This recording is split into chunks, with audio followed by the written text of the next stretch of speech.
আমি নিজে আলাদা করে তোমার জন্য কিছু কিনে আনবো, তাহলে হবে তো? না দিঠি, আমি তো এক্ষুনি চলে যাব। সকালের ফার্স্ট ট্রেনে এসেছি, আবার দুপুরবেলা ফিরে যাব। আর পৌঁছতে পৌঁছতে বিকেল হয়ে যাবে, আপনি সারাদিন না খেয়ে থাকবেন। আশ্চর্য কথাবার্তা বলেন কিন্তু আপনি। আর এরকম ভাবে চলে আসার কি আছে? ও তুমি বুঝবে না। কি বুঝবো না আমি? এই যে চলে আসার কি আছে, সেই আমি কি করে বুঝবো? আমি যে এত বছর ধরে অপেক্ষা করে রইলাম, সেই আমি কি করেই বা বুঝবো? ঠিক দিঠি, তোমার কষ্ট হতো না? খুব কষ্ট হতো, কিন্তু আমি জানতাম যে এই কষ্টের শেষে একদিন সুখের দিন আসবে। আমি তোমার বাড়ির লোকেদের মধ্যে থাকতাম তো, মানে ওদের সঙ্গে আমার অ্যাসোসিয়েশন ছিল, আমি ওদের মধ্যেই তোমাকে পেতাম। সেই জন্যই বোধহয় এত অ্যাটাচড হয়ে পড়েছিলাম ওদের সঙ্গে। তোমার মা বাবা তো তোমাকে ছেড়ে থাকতো, তাদেরও খুব কষ্ট হতো। তারা যখন সেই কষ্টটা ম্যানেজ করতে পেরেছে, আমি কেন পারবো না বলো? কাজের মধ্যে ভুলে থাকতাম, পেশেন্ট দেখতাম, লেখাপড়া করতাম, এরকম করেই কেটে গেছে এতগুলো বছর। দিঠি, তুমি আমায় এতটা ভালোবাসো? আমি সত্যি ভাবতে পারোনি? না, সত্যি ভাবতে পারিনি যে আমাকে কেউ এতটা ভালোবাসতে পারে। আসলে না, কারুর কারুর কপালে থাকে ভালোবাসা পাওয়ার। আমার কপাল তো সেরকম নয়, পোড়া কপাল। আচ্ছা, হ্যাঁ তাই তো।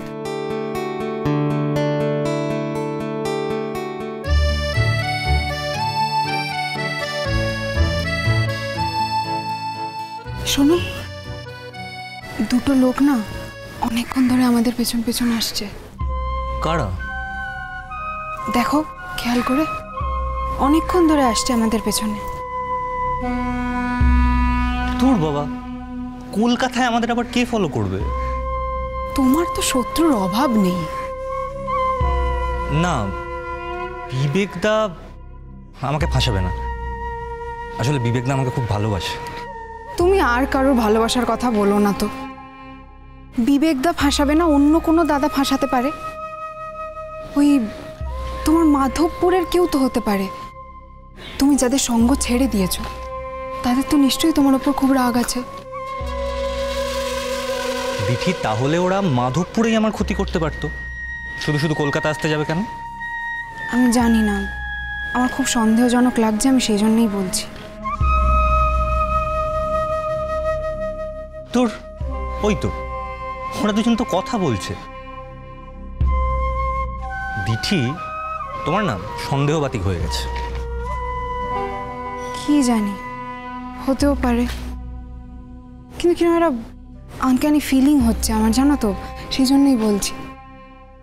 আচ্ছা চলো না, আমরা এবার একটা ক্যাব বা কিছু নিয়ে নিই। না, তার কোনো প্রয়োজন নেই। এই তো আমরা হাঁটছি, কি ভালো লাগছে। ক্যাব এলে তো এক্ষুনি পৌঁছে যাব, আর তারপরে তুমি আমাকে ক্যান্টিনে নিয়ে গিয়ে কিছু খাওয়াবে, আর ব্যাস, সময় শেষ।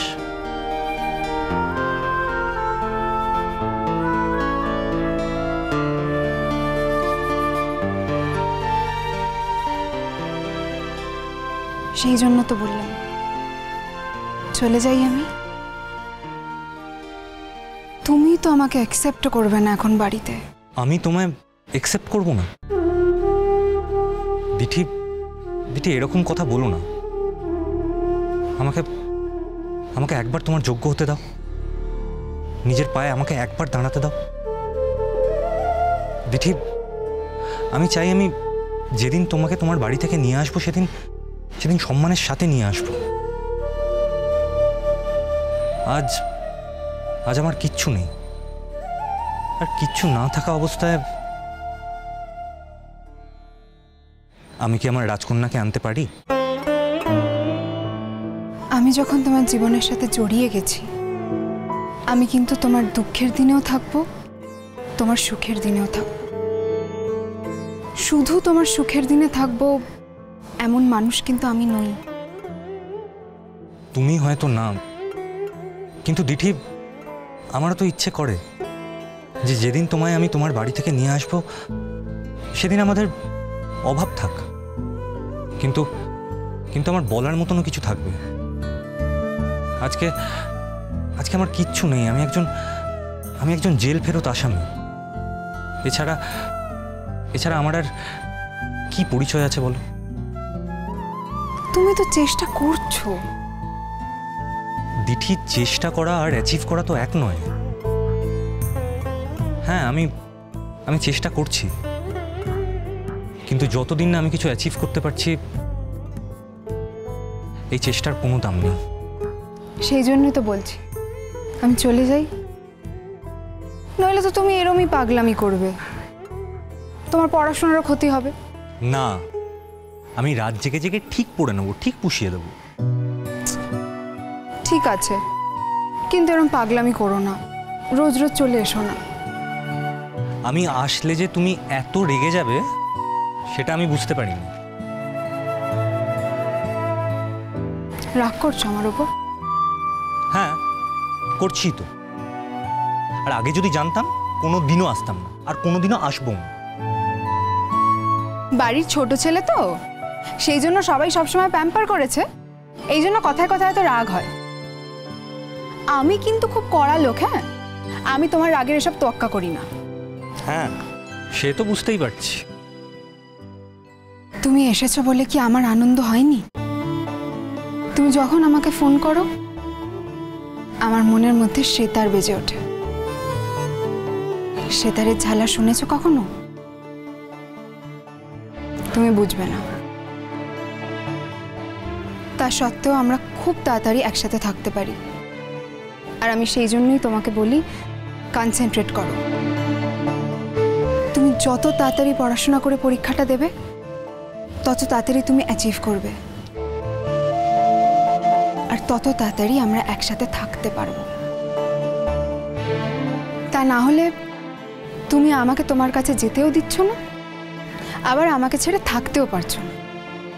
আবার আমি যদি তোমার কাছে থাকতে চাই তখনও তুমি বারণ করছো। আমি যে তোমায় কত কষ্টে বারণ করছি সেটা তুমি বুঝবে না। কেন বুঝবো না? আমি তো তোমার মতো অবুঝ নই। তাই বোঝো? তুমি বুঝি। বোঝো? তুমি আমার আগল খুলে দিয়েছো দিঠি, ভাসিয়ে দিয়েছো আমাকে। আমার শক্ত করে রাখা যাবতীয় সংগ্রাম, যাবতীয় সংযম, যাবতীয় প্রতিরোধ তুমি হাওয়ায় উড়িয়ে দিয়েছো, ভাসিয়ে দিয়েছো। হাসছো কেন? তো কি করব?